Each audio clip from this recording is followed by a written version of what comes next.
This is the Louie Tee Network.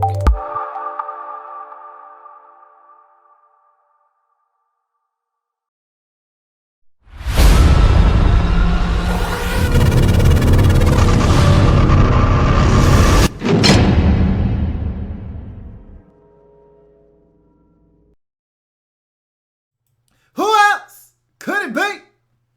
Me, me. Louie Tee, welcome to Lockdown Coverage, week number 6 in the National Football League. Your man Louie Tee here covering the entire National Football League like a blanket. Miami Dolphins at home taking on the Pittsburgh Steelers. A lot of people thought this was going to be a blowout. Before I get to this breakdown, let me first welcome you to the channel. Welcome to the Louie Tee Network. Subscribe to the Louie Tee Network for more great content in 2016 and beyond. Also, I'm on Twitter. In the Lab Room is the Twitter handle. Again, if you're watching, all of my social media platforms are scrolling across the screen at the top. So go ahead and follow me on Twitter. If you're watching this and you're on Twitter at the same time, don't be afraid to use the hashtag LouieTeeLive to have your comment read at the end of this breakdown. Also, if you're on the YouTube live feed, in the chat discussion box, use the hashtag LouieTeeLive to have your comment read there as well. Also, I'm on Facebook. In the Lab Room is the Facebook page. Go ahead and give me a thumbs up. Starting to explore with Facebook a little bit.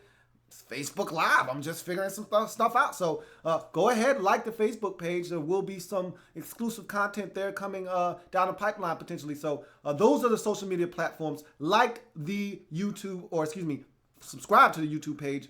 Like the Facebook page, follow me on Twitter. That being said, let's jump into the breakdown of this game. Likes, dislikes, banana in the tailpipe.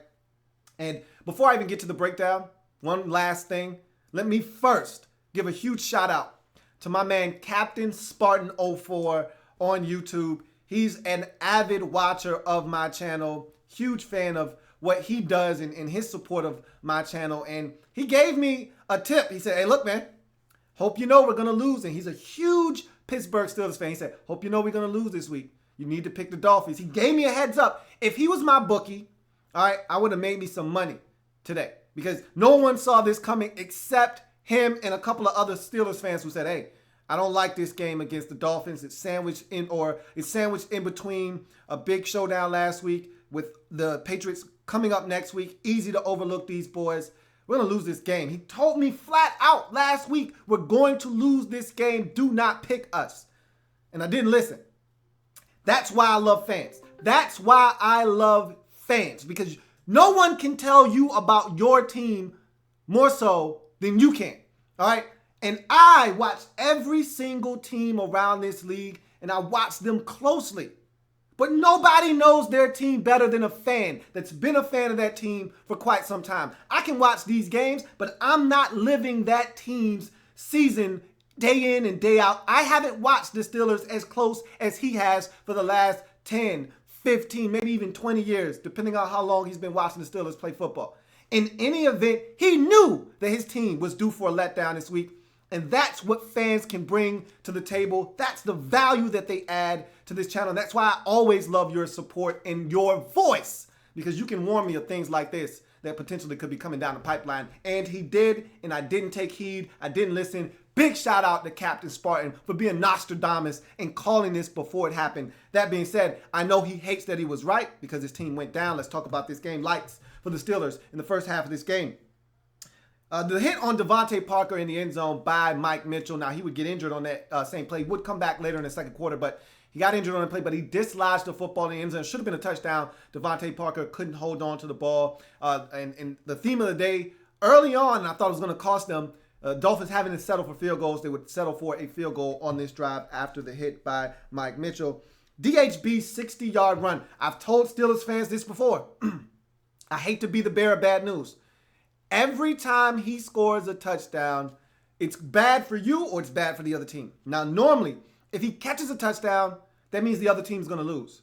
If he scores a touchdown in any other way, generally speaking, that's probably a bad omen for the Steelers. Now, this is a hell of a run. And a lot of people forget, not only is he physical, but he's fast when he's got the football in his hands. His problem is he can't catch. So if he can score by just getting the football in his hands on a reverse like this, It's gorgeous. And it was a beautiful run, ran over a guy, and then showed the wheels that made him a first-round pick, got into the end zone. Steelers tack on a 2-point conversion to make it 8-3 after that touchdown run by DHB. Big play early in this ballgame. You go to the Miami Dolphins and their first half likes. The opening drive, they only got a field goal out of it. Talked about Devontae Parker not holding on to the football, but still was a nice drive to come out. A team that's struggling at 1-3 on the season, or I think they might actually be 1-4. Excuse me, I think I got a typo down at the bottom when I have them at 1-3, 2-3. They're actually 2-4 on the season. And for a team that's struggling at 1-4 coming into this game, they had to come out and play aggressive. And they came down the field and they got into field goal range. You want to see them get in the end zone, like I always say, but they ended up with a field goal. Still a nice play or a set of plays for the Dolphins to get into field goal range and get on the scoreboard first in this game. Tannehill with the 55-yard pass to Marquise Gray. This is what Ryan Tannehill can do, and this is why he's so frustrating. Because this was a play rolling out to his left, throwing across his body, throwing a dime 50 yards down the field. This is what Ryan Tannehill possesses. This is the ability that he brings to the table. Problem is, there's so many bad things that he does on a football field week in and week out that overshadows the good, that it just forces you to be so frustrated with him and his game. Rashad Jones with an interception. Big play in the game. Not only was it a big play because of the interception and what would follow after that, but the injury to Big Ben on that play. He takes a shot on his leg as he's rolling out. Would injure his knee on that play as well as throw the interception. Great play by Rashad Jones. We'll talk about that a little bit later on as we get into this breakdown. But big play. Dolphins take that turnover, turn it into points. So that's a huge play. Tannehill to Landry for 39 yards, setting up another touchdown, this time to Williams for a 1-yard plunge into the end zone. One of the few times they would make it into the end zone in the red zone on this day. But huge turn of events. That interception, Roethlisberger getting injured, and the subsequent touchdown that followed turned this game around. Dolphins get in the end zone right before the half, make this a 16-8 lead at halftime for the Dolphins. Huge turn of events as Roethlisberger would leave midway through the second quarter, and this offense would never be the same for the remainder of the day. You go to the dislikes, and we go back to the first half and the Pittsburgh Steelers. Mike Mitchell's injury, talked about that on the hit that he delivered in the end zone to Devontae Parker, dislodging the football in the end zone. He did get up. He did walk off the field gingerly. He did come back into the game, so we'll see what his injury status is moving forward, but he did finish this football game. You look at the next one, onside kick retry. That sucks if you're the Steelers because Dolphins try to get cute, and when you're 1-4 and you're struggling on the season, you're looking for any advantage you can get. Steelers had just moved the football down the field and gotten a touchdown on the DHB 60-yard touchdown. So now they're trying to get a little cute, kick the onside kick, or I don't think the Steelers had scored yet. I think that was after the Dolphins field goal to make it 3-0. They try to sneak the Steelers, catch them sleeping and napping, kick the onside kick. Officials weren't ready, weren't in place, whatever you want to call it. They get a do-over. Steelers recover that football damn near at the 40-yard line of the Dolphins. They would have great field position and great scoring position. And instead, they allowed the Dolphins to have to kick it over because the officials weren't ready. Thought that was a break for the Dolphins and a really, really tough break for the Steelers. William Gay drops an interception. You want to beat the Dolphins? Pick Ryan Tannehill off, get his confidence down into the toilet. He had an opportunity in this football game to do that, and that would have been a pick six. If he catches that pass, I'm thinking he's down the sideline and he's gone for a touchdown. The Steelers weren't sharp in this game, and to me, this was a huge testament to that right here. An opportunity, change the ball game, get in around Tannehill's head. He's not a confident quarterback right now. He throws a pick there that goes to the crib. He's thinking to himself, oh, hell, here we go again. So are the rest of his teammates. This game could be changed significantly if William Gay picks that pass off instead, hits the ground. Dolphins don't turn it over in this game. Roethlisberger, knee injury, talked about that briefly. Let's go ahead and elaborate on that. So he rolls out of the pocket under duress, gets his ankle clipped. I thought initially it was an ankle injury. It turns out to be a knee injury. I think the force from the guy falling down on his ankle twisted his knee a little bit, made him a little uncomfortable. He ended up walking off to the locker room on that same play, throws a pick to Rashad Jones, which is the next dislike, that interception throw to Rashad Jones.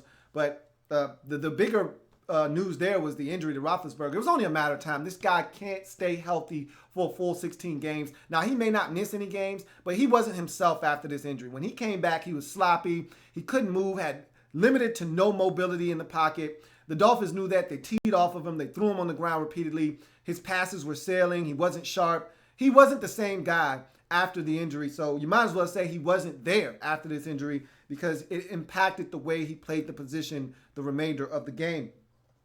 Giving up the late first half touchdown, I talked about that already, the 1-yard touchdown plunge to Damian Williams late in the first half. You're trailing 9-8 in this game, but you're right there. Even though Roethlisberger's been injured and you don't know his status for the second half, you're right in this ball game.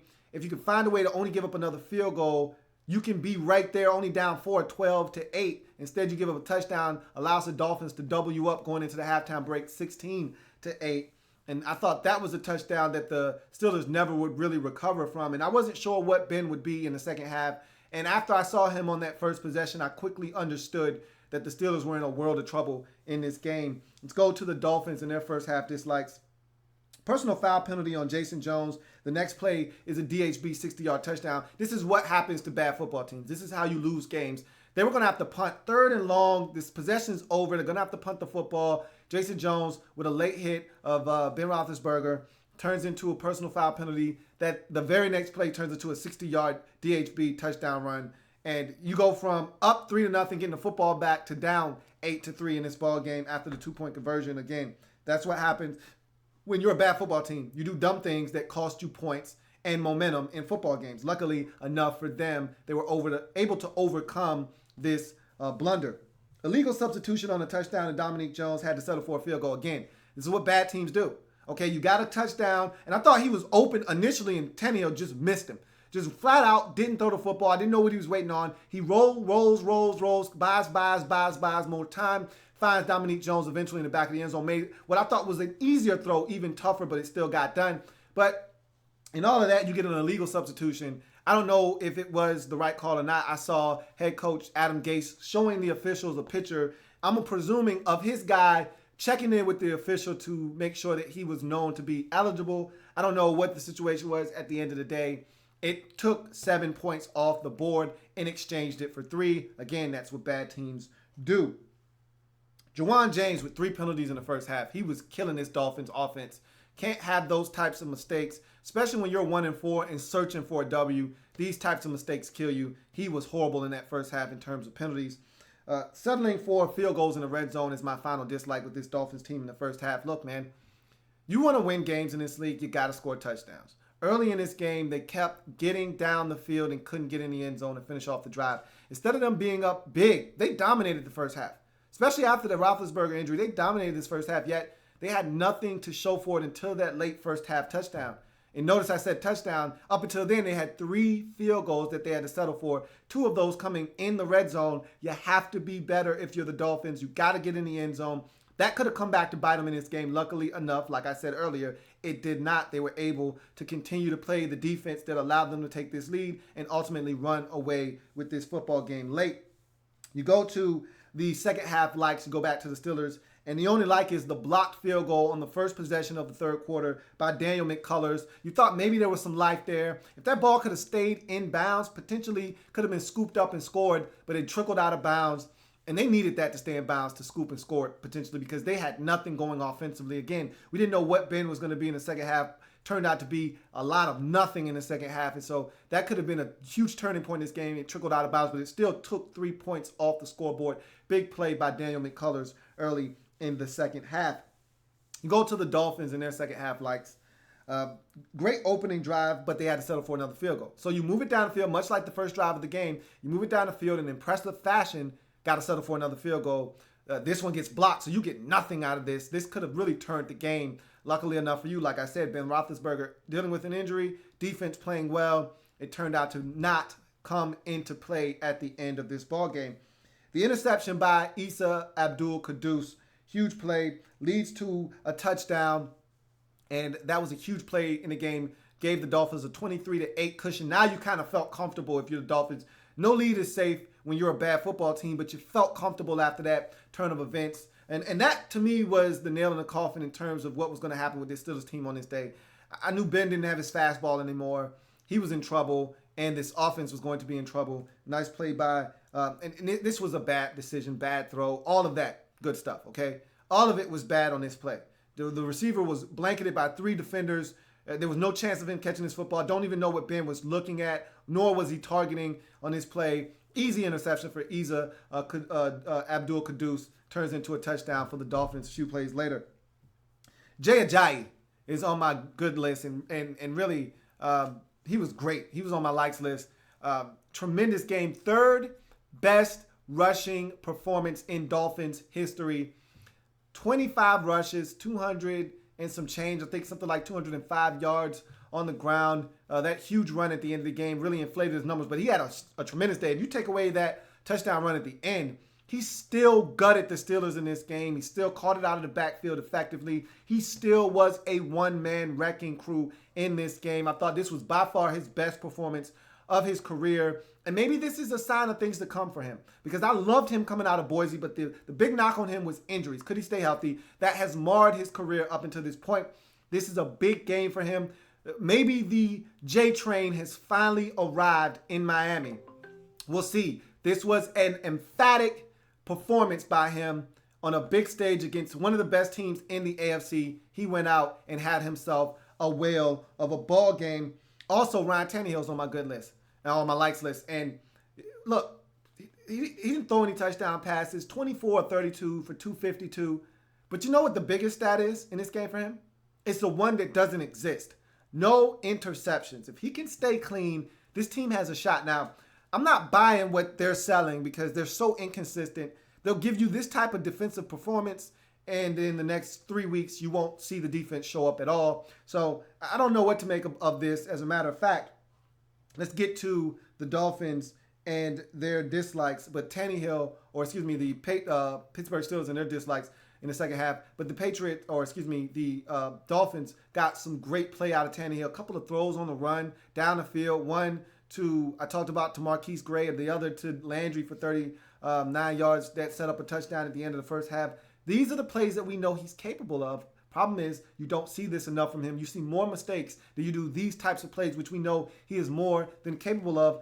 And maybe, just maybe, he played well this game because for the first time in a long time, he had his full offensive complement of O-linemen in this game all in front of him. Maybe that does make a difference as well. But he can't make the type of mistakes that he made. He should have had a pick to William Gay in this game. So it's not like he still didn't make any boneheaded decisions.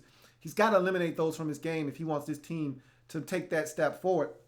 Going back to the Steelers and their dislikes in the second half, Big Ben throwing his second interception of the game was my only dislike. Look, the run defense stunk in this game too. You can go ahead and throw that in there. But once Ben threw that second interception, I kind of knew what time it was. I knew the writing on the wall then, and I saw what it said. And I said that this Steelers team wasn't going to have a chance in this game. The run defense didn't help matters any, but the offense didn't help the rush defense by putting these guys on the field continuously throughout the game. There's no offense for the Steelers. They weren't controlling the clock or the pace, or they weren't giving their defense any kind of rest. They struggled in this game, and so it allowed the Dolphins to have many opportunities to possess the football and score points. Dolphins' second half dislikes. Blocked field goal on the opening possession was the only thing that I saw that really hurt them in this game. You got a chance to go up 19-8, two-score game. If you can get that field goal on the board, you would love to have seen that be a touchdown, opening possession. But much like the first possession of the game, you had to stall out and settle for a field goal. This time you get nothing, have the field goal blocked. Could have been a huge turn of events if that ball stays in bounds and the Steelers are able to go scoop it and run for a touchdown. So got to clean that up. But all in all, this was a dominant performance by the Dolphins, offensively and defensively. I got a banana in the tailpipe for both teams in this game. The banana in the tailpipe is a run defense for the Steelers in this game. It's not this bad. I don't expect it to be moving forward. This was a bad game for them in terms of stopping a run, but that's not who they are defensively. I don't see them getting gashed like this moving forward.